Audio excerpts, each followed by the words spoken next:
کم از کم دل میں ندامت ہو، دل میں شرمندگی ہو، گناہ کا احساس ہو کہ مجھ سے گناہ ہو گیا ہے۔ حضرت ثعلبہ رضی اللہ تعالیٰ عنہ 16 سال کا بچہ میرے آقا صلی اللہ علیہ وسلم سے محبت کرتا ہے، 16 سال کی عمر میں نبی کریم صلی اللہ علیہ وسلم سے عشق کیا، حضور سے پیار کیا، مفہوماً حدیث پیش کر رہا ہوں، حضور کا خادم ہے، حضور کی خدمت کرتا ہے، اور حضور اکرم صلی اللہ علیہ وسلم جس کام پر بھیجتے وہ کام کرنے کے لیے جاتا۔ کسی صحابی کے لیے پیغام دینا ہوتا، ثعلبہ کو حضور بھیجتے، کسی غیر مسلم تک پیغام پہنچانا ہوتا، حضور ثعلبہ کو بھیجتے، کسی چیز کو خریدنا ہوتا، حضور اکرم صلی اللہ علیہ وسلم ثعلبہ کو بھیجتے، ثعلبہ حضور اکرم صلی اللہ علیہ وسلم کے حکم پر عمل کرتے۔ لیکن ایک دن میرے آقا صلی اللہ علیہ وسلم نے حضرت ثعلبہ، وہ 16 ایئر اولڈ حضرت ثعلبہ میرے آقا صلی اللہ علیہ وسلم کسی کام پر بھیجتے ہیں، آدھے دن کا کام تھا لیکن بہت وقت ہو گیا، ثعلبہ واپس نہیں آئے۔ ثعلبہ کہاں گئے؟ جب واپس آ رہے تھے تو دیکھا کہ ایک حمام ہے، اس حمام میں ایک عورت نہا رہی ہے، ایک پردہ لٹکا ہوا ہے، ہوا کا تیز جھونکا آتا ہے، پردہ اٹھتا ہے، ان کی نظر اس عورت پر پڑ جاتی ہے، ان کے دل میں کچھ رغبت ہوئی، کچھ میلان ہوا، دل میں خیال آیا، ہے ثعلبہ دوسری نظر تو حرام ہے لیکن آج تو نے کیا کیا؟ آج تو نے اس عورت کو دیکھ لیا، یہ عورت نہا رہی تھی، تو نے اس حالت میں دیکھ لیا، تیرا دعویٰ یہ ہے کہ تو حضور اکرم صلی اللہ علیہ وسلم کا غلام ہے، اتنی کم عمری میں اللہ جل وعلا نے تجھے اتنا بڑا مقام دیا، اتنی بلندی دی، دنیا تجھے خادم مصطفیٰ کہتی ہے، دنیا تجھے حضور اکرم صلی اللہ علیہ وسلم کا صحابی کہتی ہے، حضور کا خدمت گزار ہو کے اس عورت کو تو نے دیکھا۔ ثعلبہ پر رقت طاری ہو گئی، اس قدر روئے، چہرہ آنسوؤں سے بھیگ گیا۔ ثعلبہ روتے ہوئے اپنے آپ سے یہ کہتے ہیں، ہو نہ ہو میرے آقا صلی اللہ علیہ وسلم پر یہ وحی نازل ہو چکی ہوگی، اللہ نے کلام کیا ہوگا کہ ثعلبہ منافق ہو گیا ہے، حضور اکرم صلی اللہ علیہ وسلم کی خدمت میں رہنے والا، اور اس طرح اس عورت کو دیکھ لیا، اللہ جل وعلا کی وحی آ چکی ہوگی، کس منہ سے حضور کی بارگاہ میں جاؤں گا؟ ہے ثعلبہ اب تو اس بات کا حقدار نہیں کہ تو حضور کی بارگاہ میں جائے۔ اس 16 سال کے بچے کے ذہنی خیالات اور اس کے ذہنی ارتقاء کو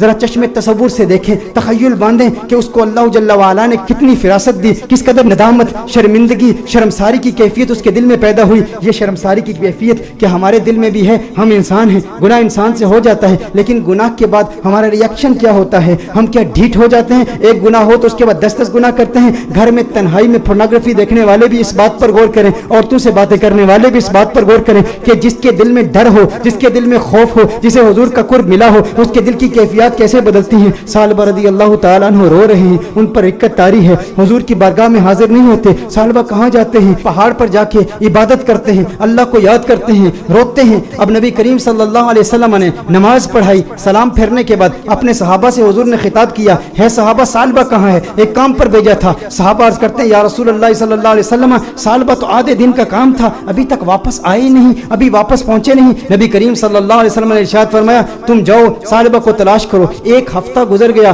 ثعلبہ نہیں مل رہے، لوگ ثعلبہ رضی اللہ تعالیٰ عنہ کو تلاش کر رہے ہیں۔ دوسرا ہفتہ گزر گیا، تیسرا ہفتہ گزر گیا، میرے آقا صلی اللہ علیہ وسلم نے حضرت فاروق اعظم رضی اللہ تعالیٰ عنہ اور حضرت سلمان فارسی رضی اللہ تعالیٰ عنہ جیسے جلیل القدر صحابہ کا انتخاب کیا، کہا تم جاؤ اسے تلاش کرو۔ میرے آقا صلی اللہ علیہ وسلم نے ان صحابہ کرام علیہم رضوان کو بھیجا۔ اب یہ صحابہ تلاش کر رہے ہیں، 40 دن ہو گئے، گلیوں میں تلاش کر رہے ہیں، بازاروں میں تلاش کر رہے ہیں، دیہاتوں میں تلاش کر رہے ہیں۔ آخر وہ وقت آیا کہ جب وہ شہر کے مضافات تک پہنچ گئے، وہاں پر بلند پہاڑ تھے، چرواہوں کو دیکھا، ان سے پوچھا، کہا اتنا قد ہے، اتنی عمر ہے، رنگت ایسی ہے، نقوش ایسے ہیں، کیا اس بچے کو تم نے دیکھا ہے؟ یہ بچہ 40 دن سے غائب ہے، ہمیں نہیں مل رہا۔ انہوں نے کہا، کیا تم اس رونے والے بچے کا ذکر کرتے ہو، وہ جو روتا بہت ہے؟ کہا کیا مطلب؟ کہا اس رونے والے بچے کا ذکر کرتے ہو جس پر ہمیشہ رقت طاری رہتی ہے؟ کہا کیا مطلب، کون سا رونے والا بچہ؟ کہا جو تم نے اس کی ڈسکرپشن بیان کی ہے نا، جب ہم رات کو سوتے ہیں نا تو ان بلند پہاڑوں سے ایک بچے کی رونے کی آوازیں آتی ہیں، اس کی درد بھری آواز ہمارے سینے تک پہنچتی ہے، وہ روتا ہے اور رو رو کے اللہ کو پکارتا ہے، وہ معافیا مانگتا ہے، ہمیں پتہ نہیں اس سے ہوا کیا ہے۔ کہا وہ آپ کے پاس کب آتا ہے؟ کہا ہم چرواہے ہیں، بکریاں چراتے ہیں، کبھی کبھی آ جاتا ہے، بکریوں کا دودھ پیتا ہے اور چلا جاتا ہے۔ فاروق اعظم نے فرمایا کب آئے گا؟ کہا یہ اس کے آنے کا وقت ہے، ابھی آ ہی رہا ہوگا۔ فاروق اعظم رضی اللہ تعالیٰ عنہ، سلمان فارسی رضی اللہ تعالیٰ عنہ علیحدہ ہو کر چھپ جاتے ہیں کہ کہیں ثعلبہ ہی نہ ہو۔ دیکھتے ہیں کہ ثعلبہ آ رہا ہے،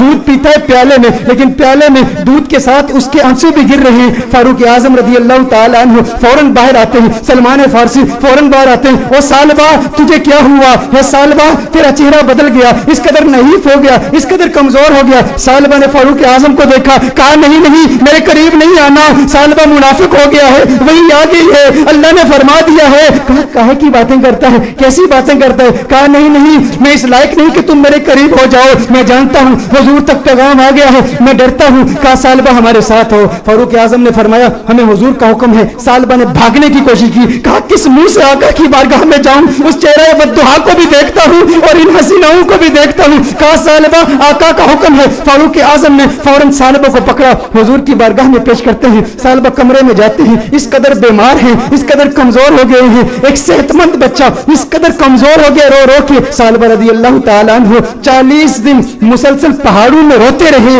اب کمزوری کی وجہ سے بیٹھ بھی نہیں سکتے، بستر پر لیٹ جاتے ہیں، اور پھر اس کے بعد میرے آقا صلی اللہ علیہ وسلم کمرے میں تشریف لاتے ہیں۔ نبی کریم صلی اللہ علیہ وسلم جب کمرے میں تشریف لاتے ہیں، وہ کریم آقا ہیں، ان کی شان کریمی کے کیا کہنے، ان کی عظمتوں کے کیا کہنے۔ شہید سالبہ کو دیکھتے ہیں تو میرے آقا صلی اللہ علیہ وسلم بستر کے قریب تشریف لاتے ہیں، اس کے سر کو اٹھاتے ہیں، اپنی گود میں رکھتے ہیں۔ ارے کیا قسمت ہے اس صحابی کی۔ میں کہتا ہوں دوستو گناہ ہو جائے لیکن گناہ کے بعد بھی شرمندگی بھی ایسی ہو، گناہ ہو جائے پھر گناہ کے بعد ندامت بھی ایسی ہو، گناہ ہو جائے لیکن گناہ کے بعد اپنے نفس کو سزا کا سلسلہ بھی ایسا ہو، اور پھر جب اللہ توبہ قبول کرتا ہے نا تو پھر قسمت عروج پہ ہوتی ہے، پھر اس کے مقدر یہ جھانکتے ہیں، اللہ ایسا کرم فرماتا ہے کہ اسے پھر آقا کی گود نصیب ہوتی ہے۔ میرے آقا ارشاد فرماتے ہیں اے سالبہ آنکھیں کھولو۔ سالبہ آنکھیں کھولتے ہیں، کہتے ہیں یا رسول اللہ آقا میں گنہگار، میں سیاکار، آقا مجھے آپ کی گود ملی، میں اس قابل کہاں؟ آقا مجھے پتا ہے وہی آ گئی ہے، مجھے پتا ہے آیت آ گئی ہے، آپ کو بتا دیا گیا ہے کہ سالبہ منافق ہو گیا۔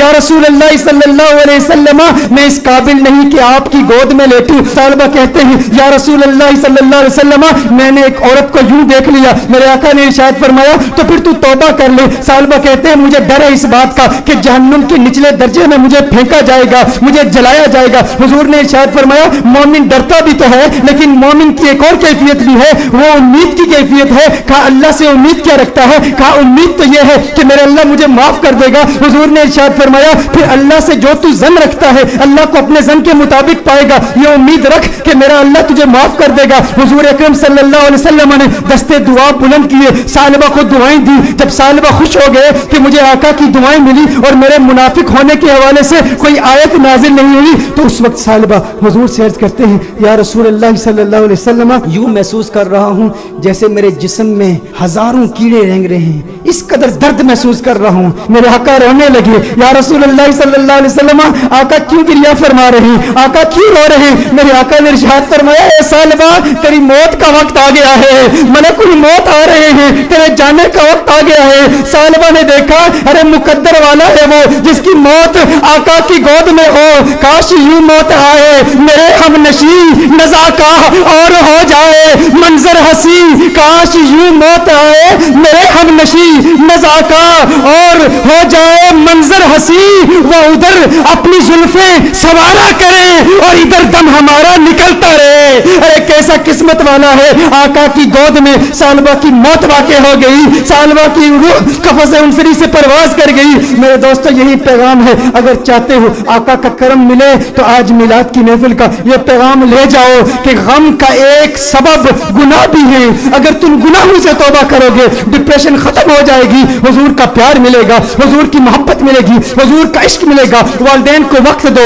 اپنے بچوں کو وقت دو، نمازوں میں استقامت حاصل کرو، گناہ جو کیے ان سے توبہ کرو، جو نمازیں قضا کی ہیں، جو روزے قضا کیے ہیں ان کی قضا عمری کرو، حسن اخلاق سے پیش آؤ، جو رشتہ دار ناراض ہیں صلہ رحمی کے جذبے کے ساتھ ان سے ملاقات کرو، وہ پوچھے کیا ہو گیا ہے، میرے گھر میں آج کیوں آیا ہے، کبھی نہیں آیا، کہا تجھے نہیں پتا کل کنز الہدیٰ میں محفل میلاد ہوئی تھی، آقا کا میلاد ہوا ہے اس لیے آیا ہوں۔ ارے جس سے مل رہا ہے ویسے تو تیرے چہرے پر 12 بجے ہوتے ہیں، آج مسکرا کیوں رہا ہے؟ کیوں مسکرا رہا ہوں؟ کل حضور کی میلاد کی محفل تھی، میلاد ہوئی ہے، میلاد نے مسکرانا سکھا دیا، میلاد نے زندگی گزارنا سکھا دیا، میلاد نے گناہ سے توبہ کرنا سکھا دیا، میلاد نے ڈپریشن سے بچنا سکھا دیا۔ میرے دوستو آؤ آج دل میں یہ پختہ ارادہ کرو ہم گناہوں سے بچیں گے۔